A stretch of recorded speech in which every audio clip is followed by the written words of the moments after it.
গভীর রাতে আগুন লাগে রাজধানীর মহাখালী ৭ তলা বস্তিতে। প্রাথমিকভাবে স্থানীয় বাসিন্দারা আগুন নেভানোর চেষ্টা করে। পরে ফায়ার সার্ভিসের ৫টি ইউনিট এসে আগুন নিয়ন্ত্রণের চেষ্টা চালায়। আগুনের ভয়াবহতার কারণে ফায়ার সার্ভিসের ১৭টি ইউনিট দুর্ঘটনাস্থলে এসে প্রায় ২ ঘন্টার চেষ্টায় আগুন নিয়ন্ত্রণে আনে। অগ্নিকাণ্ডে নিহতের কোনো খবর পাওয়া না গেলেও পুড়ে যায় বস্তির ছোট বড় প্রায় ১০০টি বাড়ি। ক্ষতিগ্রস্তরা বলছেন, রাতে ঘুমাতে যাবার সময় হঠাৎই আগুন দেখে ঘর থেকে বেরিয়ে আসেন তারা। পরে তাৎক্ষণিকভাবে আগুন নিয়ন্ত্রণের চেষ্টা চালানো হয়, তবে আগুনের ভয়াবহতা বাড়তেই থাকে। এদিকে আগুন লাগছে মতন এদিকে আইছে, এদিকে এইটা যখন জ্বলা ধরছে তখন আগুন গেছে ওই মাথায়, তখন আমরা চিল্লা লাগাই দিছি। গ্যাসের চুলা ধরা দিয়ে চুলা ভাত জ্বলে গেছে, এই ঘরের ভিতরে লাগিয়ে গেছে।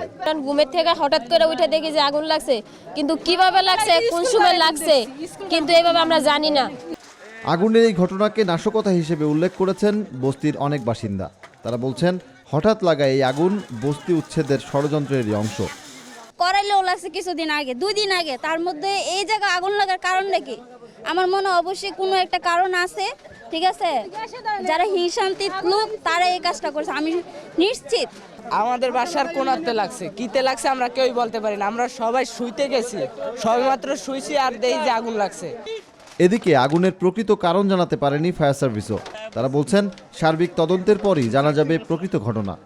তো এখানে একটা পুকুর ছিল, এই পুকুরের জন্য ওয়াটার সোর্স পাওয়ায় আমরা তাৎক্ষণিকভাবে এই অগ্নিকাণ্ডটা নির্বাপন করতে, আমরা নিয়ন্ত্রণ করতে সক্ষম হয়েছি।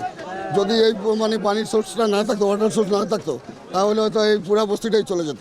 আমাদের গাড়ি ঢুকতে একটু দেরি হয়েছে, যেমন আমরা এই পাশ দিয়ে খুবই চিপা রাস্তা, হাঁটা ছাড়া কোনো রাস্তা নেই, যার ফলে আমরা ওই দিক থেকে আমরা কাজ করতে সক্ষম হয়েছি।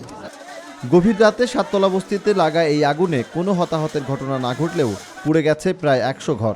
সুষ্ঠু তদন্তের মাধ্যমে এই ঘটনার প্রকৃত কারণ উদ্ঘাটন করবে আইনশৃঙ্খলা রক্ষাকারী বাহিনী, এমন দাবি বস্তির বাসিন্দাদের।